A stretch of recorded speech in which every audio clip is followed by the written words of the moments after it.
ஆசீர்வதிக்கிற தேவன் என்ற தலைப்புல இப்போ உங்களோட பேச போறேன். என்ன பேச போறேன்?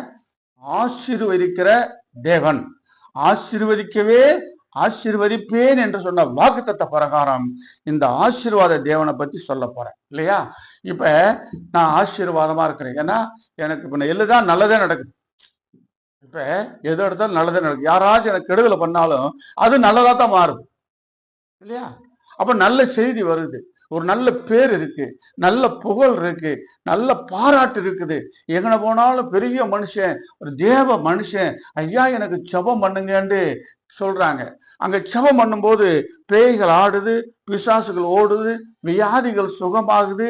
நம்ம வார்த்தை அவங்களுக்கு ஒரு சமாதானத்தை கொடுக்குதுன்னு பாக்குறோம். அதனால எல்லாரும் நம்மளை தேவ மனுஷன்றாங்க. ஆனா நான் இருக்கிற இடத்துல என்னை எல்லாரும் ஏசப்பான்னு கூப்பிடுறாங்க. எப்படி கூப்பிடுறாங்க?